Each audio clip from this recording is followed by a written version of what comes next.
Hola, bienvenidos a esta primera clase complementaria de anatomía para alumnos de la carrera de instrumentación quirúrgica de la Facultad de Medicina. Mi nombre es Ricardo y a continuación voy a hablar sobre estos 4 puntos. Voy a comenzar por posición anatómica.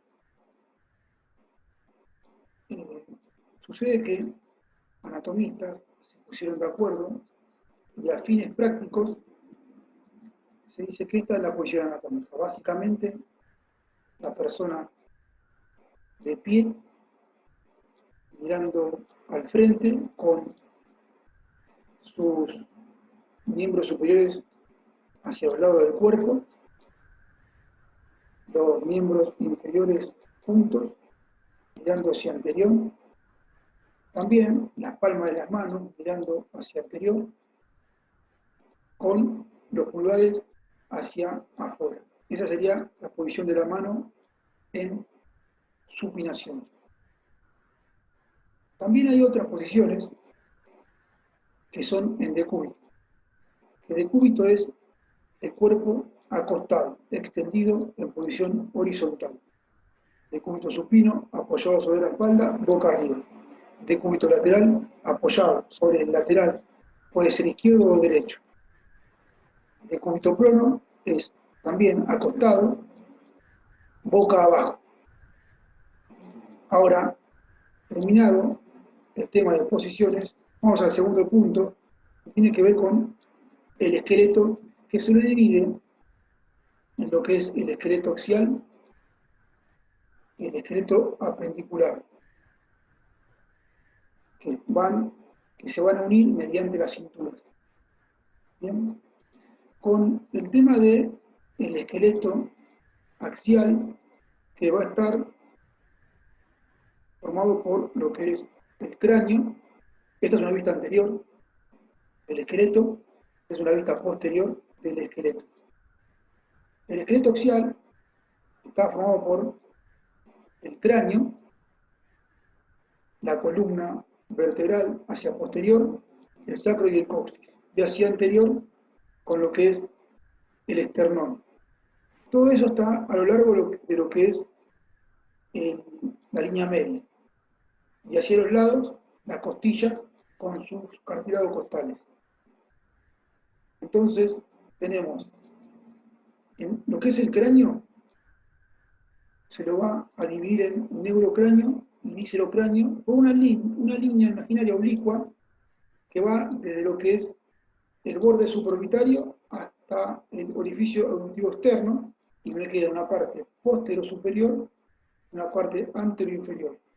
Lo que es el neurocráneo es el sitio donde se aloja y se protege a los órganos del encéfalo.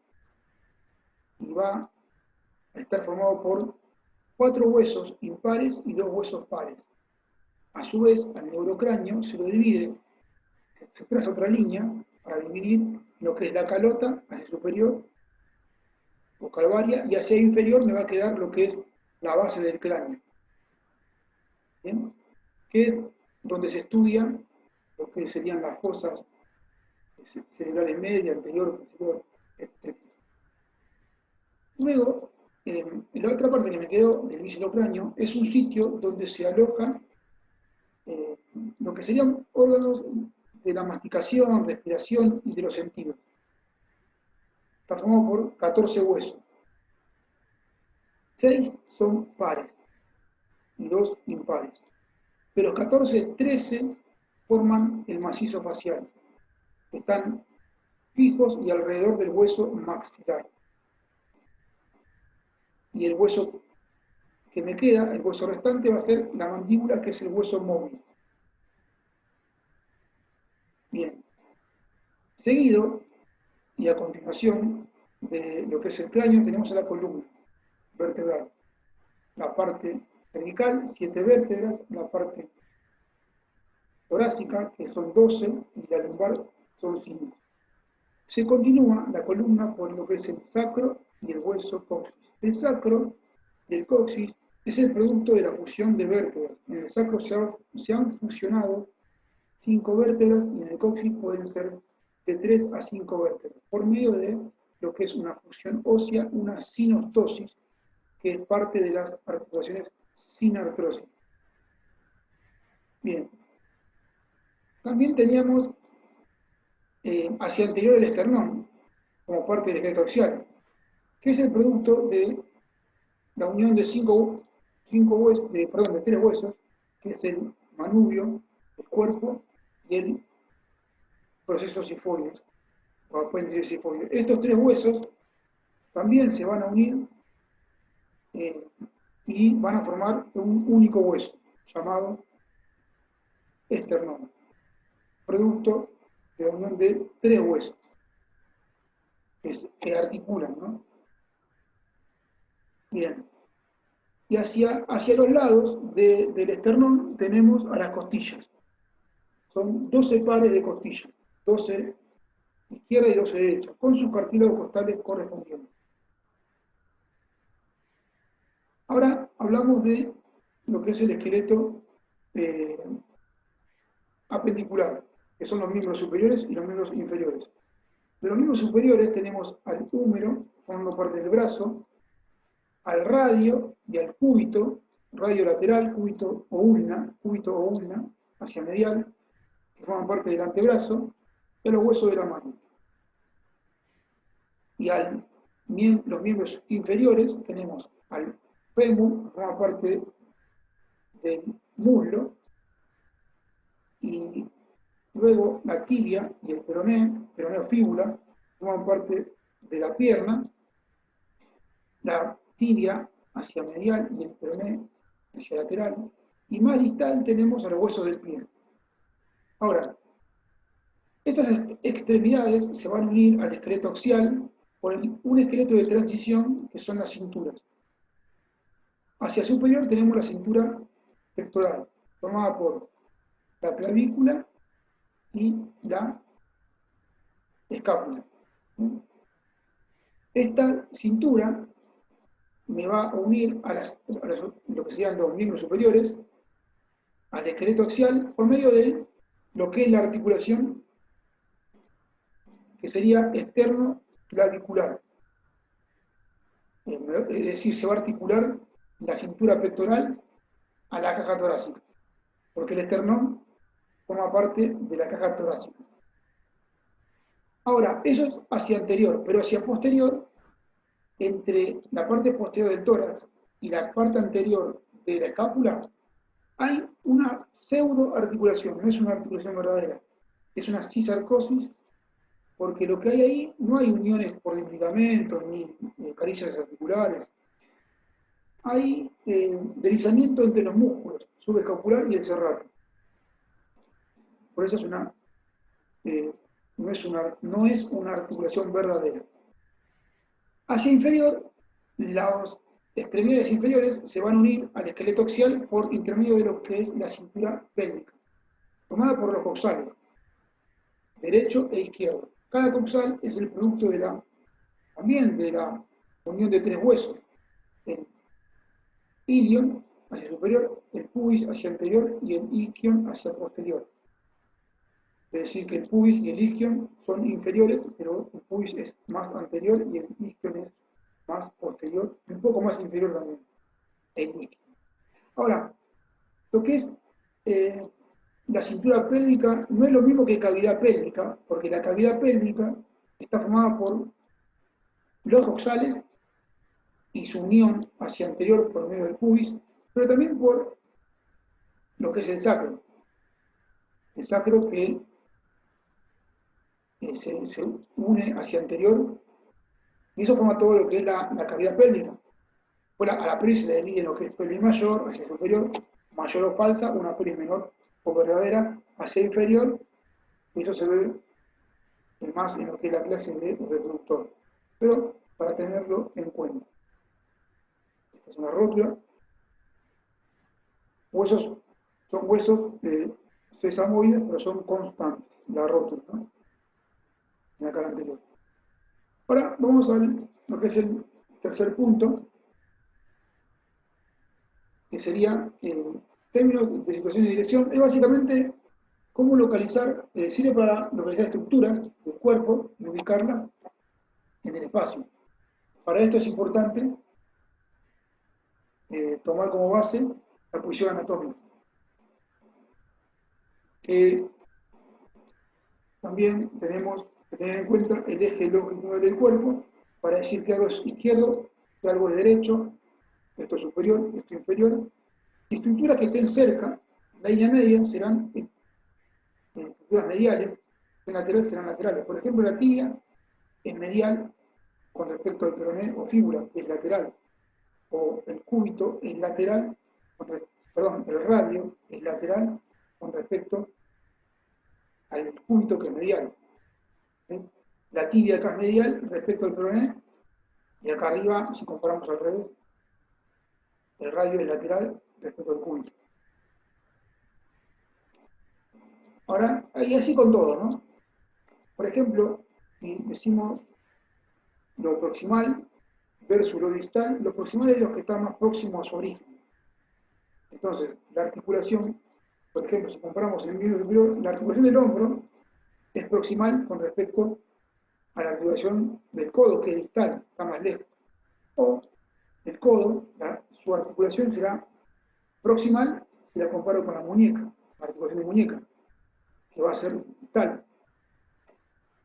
Ahora vamos a lo que es ventral versus dorsal. Lo ventral es anterior y lo dorsal es posterior. Por ejemplo, el esternón es anterior o ventral con respecto a la columna dorsal torácica, que es posterior. ¿Qué es cefálico y caudal? Cefálico o craneal. Lo craneal o cefálico es estructuras que están hacia arriba, hacia superior, cercanas al cráneo. Lo caudal es lo que están más cercano al extremo inferior del tronco.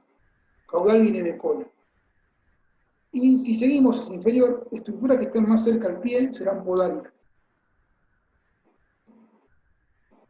Acá tenemos todas las referencias, todo lo que hablé recién, el resumen de lo que hablé.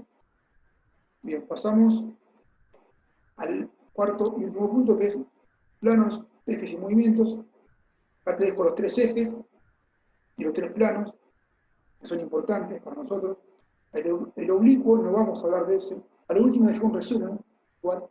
El oblicuo también aparece como en el resumen, pero no hablamos de oblicuo. Bien, vamos a hablar de los que sí nos importan.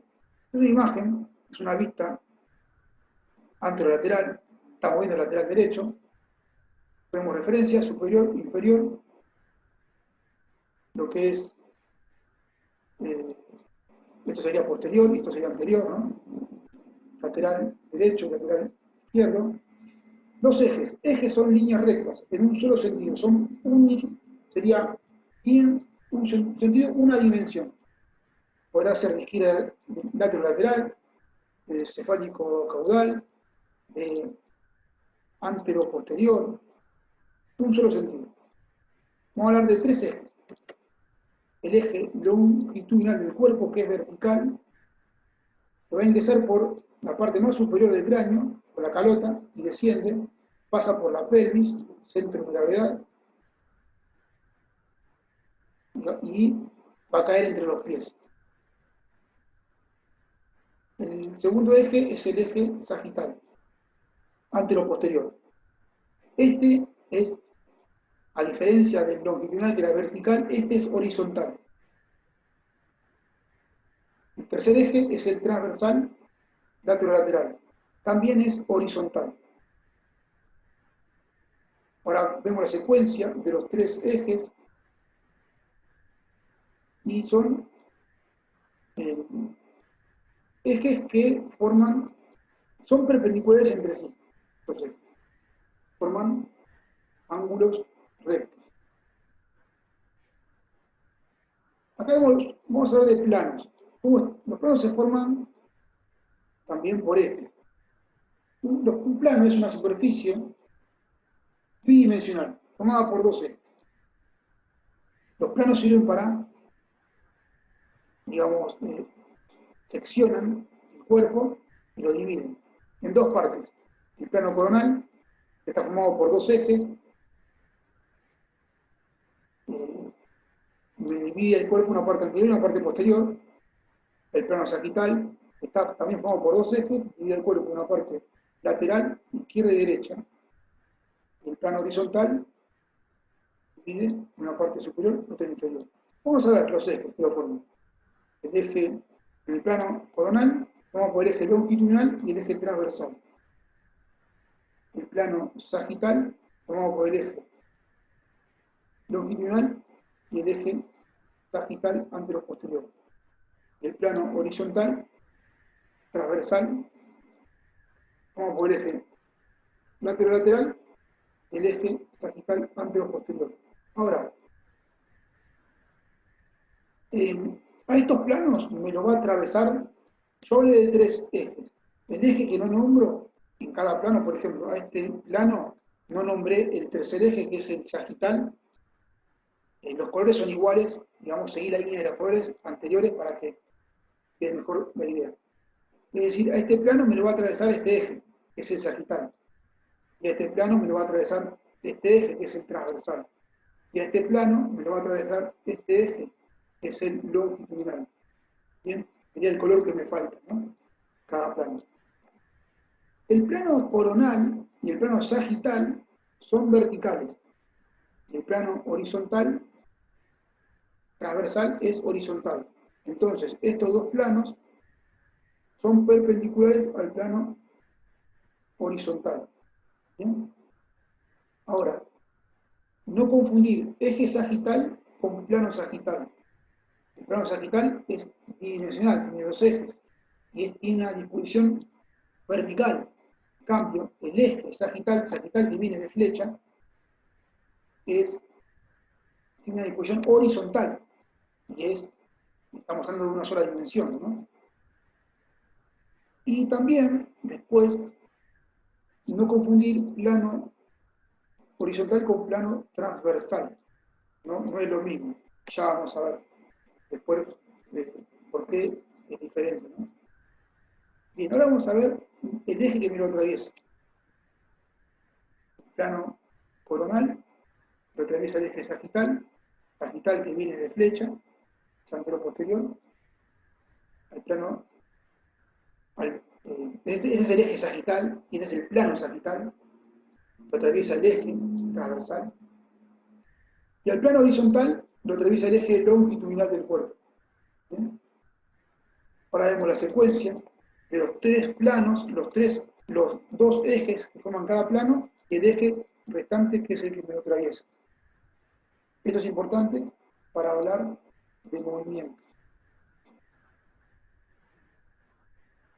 Bien, plano coronal divide el cuerpo en una parte anterior y una parte posterior.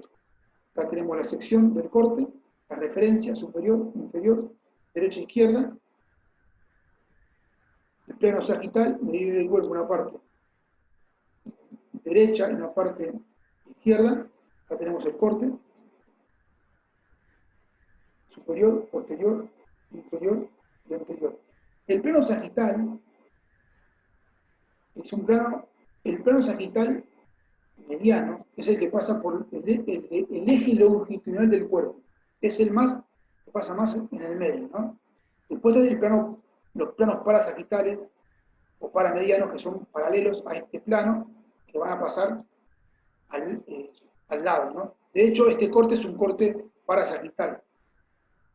Pero para que tengan la idea, ¿no? Que divide en dos partes, sea izquierda o derecha. Ahora, el plano sagital, el más perfecto, que es este, que es el plano sagital mediano, va a dividir al cuerpo en dos mitades, derecha e izquierda, que no son simétricas, son, digamos, lo divide de igual distancia, se dice que son equidistantes, pero no son simétricas porque el hígado está más desplazado hacia la derecha, por ejemplo, que a la izquierda, y el riñón, por ejemplo, el derecho, está más hacia abajo que el izquierdo, que está más hacia superior, y el pulmón, el derecho, es un poco más grande que el izquierdo, en cuanto a volumen. Por eso no son simétricos las mitades, ¿no? Ahora, bien, bueno, acá están las referencias. Después algo que dejé, digamos, más características de los cortes. Corte coronal, perdón, el corte horizontal, te decía que este plano horizontal es un plano transversal porque es perpendicular al eje longitudinal del cuerpo. Es horizontal porque el eje longitudinal del cuerpo es vertical. ¿Bien? Pero el eje longitudinal del pie, por ejemplo, es antero-posterior.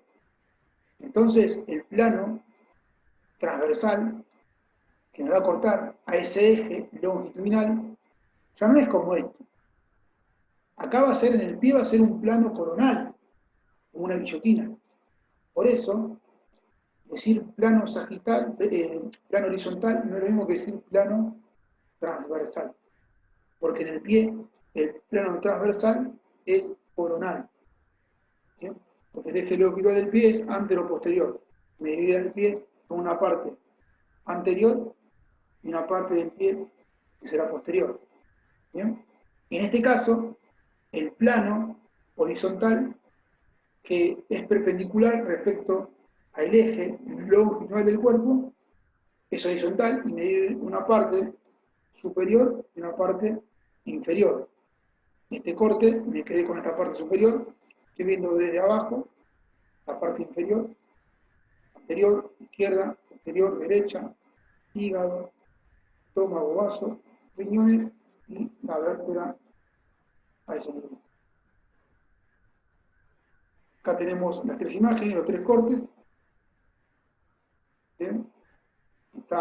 Todo tiene que ver con lo que dije y la división de cada sección. Son imágenes del NET. Ahora hablo de movimiento. Al plano coronal está formado por dos ejes, el longitudinal y el lateral. Me lo va a atravesar el eje sagital, antero-posterior. Y el cuerpo, alrededor de este eje, ve que es como una flecha, ¿no? Por eso sagital.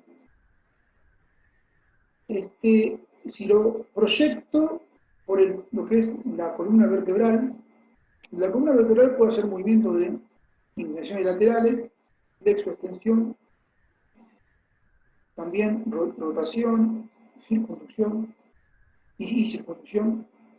En este caso está haciendo como que hace flexión lateral, digamos, son inclinaciones. Es decir, que el cuerpo se va a desplazar, va a barrer este plano para la derecha y para la izquierda, alrededor de este eje sagital. Si esto lo comparo en el hombro, ahora se va a llamar aducción o abducción. Se mueve también por este plano, pero se va a acercar o alejar a la línea media del cuerpo. Si se aleja de la línea media, será una abducción. Si se acerca, será una aducción. Es decir, que la articulación se mueve alrededor, va a girar alrededor de este eje sagital, el extremo se va a ir, el extremo no articular se va a ir desplazando, ¿bien? Por este plano coronal. Lo mismo va a pasar en la cadera. Lo mismo que hablé recién. El extremo no articular se va a alejar de la línea media del cuerpo y será una abducción. Si se acerca, será una aducción. Voy a pasar al segundo corte, que es el sagital mediano. Está formado por el eje longitudinal y el eje sagital antero-posterior. ¿Bien? Este plano, al igual que el coronal, son planos verticales. A este plano me lo atraviesa el eje transversal, lateral. ¿Qué movimiento puedo hacer en la columna? Acá lo estoy pasando por la columna vertebral. Flexo-extensión. Si disminuye el ángulo anterior, será una flexión de la columna o del tronco. Y si disminuye el ángulo posterior, será una extensión. ¿Bien? Ahora, si lo paso en el codo, también será una flexión. Lo mismo, es como que lo que es el extremo no articular se va a desplazar sobre este plano y se va a acercar a este extremo, se acercan los extremos en la flexión, por ejemplo. Y el ángulo anterior va a disminuir. Por el contrario, si los extremos se alejan y el ángulo anterior aumenta, será una extensión. Siempre se desplaza sobre el plano sagital alrededor del eje transversal. Lo mismo con lo que es la rodilla. ¿Bien? Pero es al revés. La flexión disminuye el ángulo posterior y los extremos se acercan hacia posterior. El talón con la parte de la zona glútea o del muslo posterior. Y si aumenta el ángulo, será una extensión. Bien, desplazándose sobre el plano sagital alrededor del eje transversal. En el pulgar, este eje ya no tiene una disposición horizontal. Ya es como en el pulgar es más oblicuo el eje que lo atraviesa. Bien, estos son todos movimientos simples. El tercer plano es el plano horizontal y es transversal respecto al eje longitudinal. El eje, si el cuerpo se mueve alrededor de este eje, va a ser rotación izquierda o derecha. Como que gira alrededor de este eje. ¿Bien? Y si lo proyecto en lo que es en la cabeza del húmero, en la articulación del hombro, también va a ser rotación. Sería que la parte del segmento movible se va a empezar a rotar. Y la cara anterior rota sobre su eje longitudinal y la cara anterior, si mira hacia la línea media, será una rotación medial. Si la cara anterior mira hacia la parte externa, será una rotación lateral. Ahora, en la rotación no hay desplazamiento. No hay desplazamiento, en cambio, en lo que era la flexión y la extensión, la aducción y la abducción y la inclinación lateral, ahí sí hay desplazamiento sobre el plano. Acá no. Es como que se queda, solamente empieza a rotar sobre su eje. Tenía esto, voy a pasar a lo que es, bueno, acá tenemos los tres planos con su eje que lo atraviesa, el plano coronal lo atraviesa el eje sagital, y hace, a partir de una parte, digamos, de reposo, si se desplaza hacia medial, será una aducción, si se desplaza hacia lateral, será una abducción. Acá en el plano, digamos, sagital, lo atraviesa el eje transversal, tenemos el miembro superior en reposo, si se va hacia anterior, será una flexión, y si se va hacia posterior, será una extensión, es como que barre el plano, ¿no? El plano sagital. En el caso del plano horizontal, a partir de un eje longitudinal, el miembro, lo que sea el brazo, va a rotar si mira si la cara, digamos, acá tenemos una flexión del antebrazo, si vemos que se dirige hacia la parte medial, será una rotación medial, si se hace lateral, será una rotación lateral. Siempre es como que mi intención es rotar el brazo, ¿no? Roto el brazo y ese segmento, en movimiento, ese segmento solamente va a girar sobre su eje, no se va a desplazar. Acá vemos que se desplaza porque hizo una flexión de antebrazo, ¿no?